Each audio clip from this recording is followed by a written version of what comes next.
Court के आदेश के बाद से ज्ञानवापी परिसर की वीडियोग्राफी होनी है, इसको लेकर क्या तैयारी है, इस पर बात करने के लिए वादी पक्ष के वकील हमारे साथ मदन मोहन यादव जी मौजूद हैं।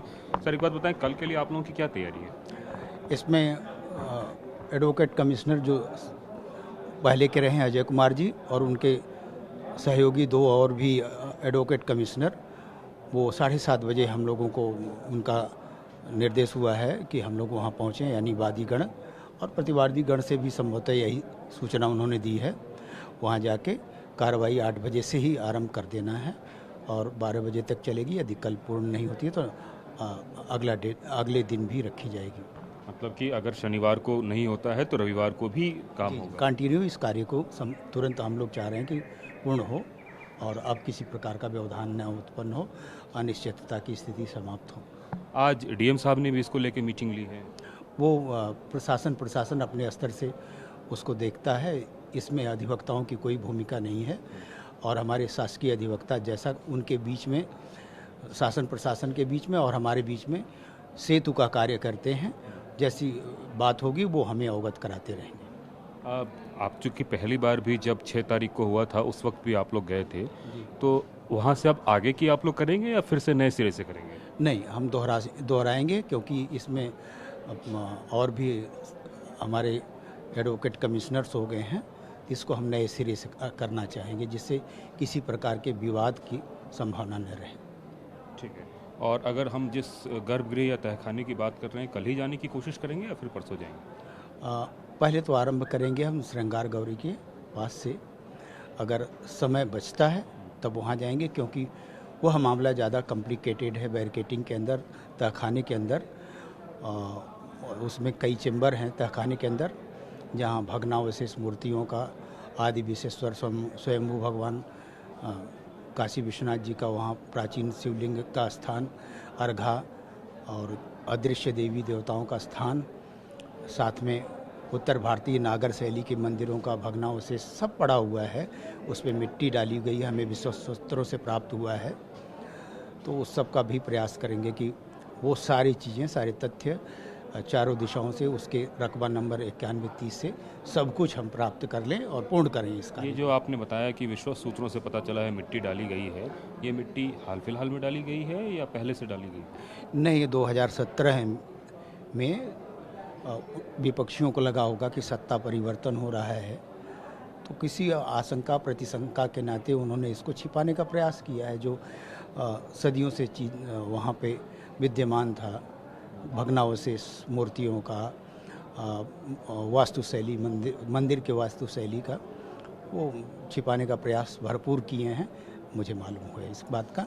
तो वो भी हम चाहेंगे वो सारी चीज़ें। तो वो कैसे होंगी, क्योंकि अगर मिट्टी डली हुई है तो मिट्टी हटानी पड़ेगी वहाँ से? तो नहीं, इसमें एडवोकेट कमिश्नर का जो दायित्व होता है वो जो सरफेस पे जो ऊपर जो दिखता है वह विषय आर्कियोलॉजिकल बन जाता है।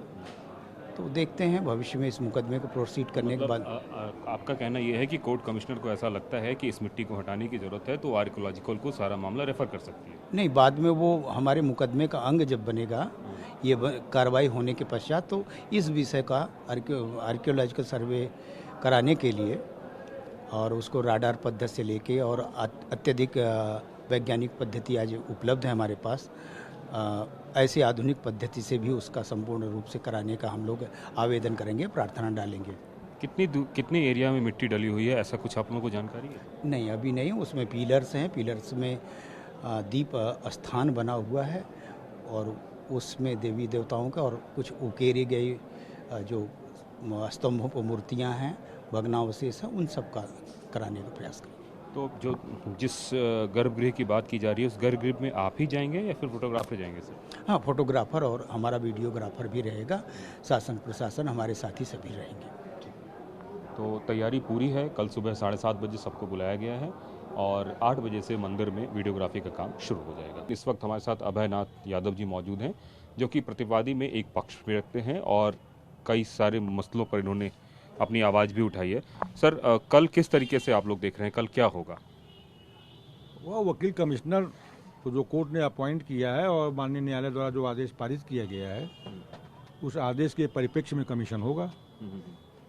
पिछली बार जिस तरह की स्थिति पैदा हुई थी 6 या 7 तारीख को, क्या आपको लगता है कि वो परिस्थिति फिर से पैदा होगी या नहीं? नहीं, परिस्थिति पहले भी नहीं पैदा हुई थी और परिस्थिति कल भी पैदा नहीं होगी। कमीशन बिल्कुल सौहार्दपूर्ण ढंग से होगा। सभी लोगों को इसमें सहयोग करना चाहिए, शांति व्यवस्था बिल्कुल बनी रहे, कोर्ट के ऑर्डर का सबको सम्मान करना चाहिए।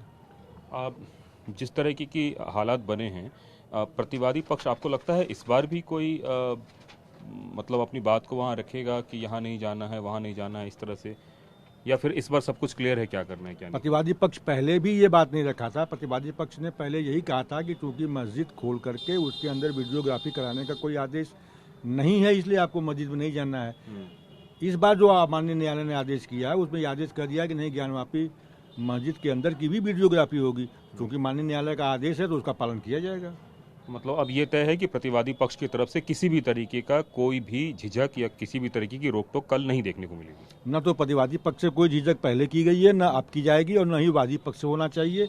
मामला कोर्ट का आदेश है, माननीय न्यायालय के आदेश का पालन करते हुए सबको उसका सम्मान करना चाहिए। शहर में वातावरण, शांत वातावरण बना रहे, सब लोग धैर्य रखें, शांति व्यवस्था कायम रहे, यही मैं चाहता हूँ। तो एक सबसे अच्छी बात यह है पूरे मामले में कि प्रतिवादी पक्ष ने भी यह स्पष्ट कर दिया है कि किसी भी तरीके का अवरोध कल नहीं पैदा किया जाएगा। अदालत का जैसा आदेश है उसका स्वतः पालन किया जाएगा। और प्रतिवादी पक्ष यह भी कह रहा है कि पिछली बार भी जिस तरह की बात की जा रही थी, प्रतिवादी पक्ष ने ऐसा कुछ नहीं कहा था जिसकी वजह से इस तरह की स्थिति पैदा हुई है। कैमरामैन मस्तान सिंह के साथ कुमार कुंदन, TV9।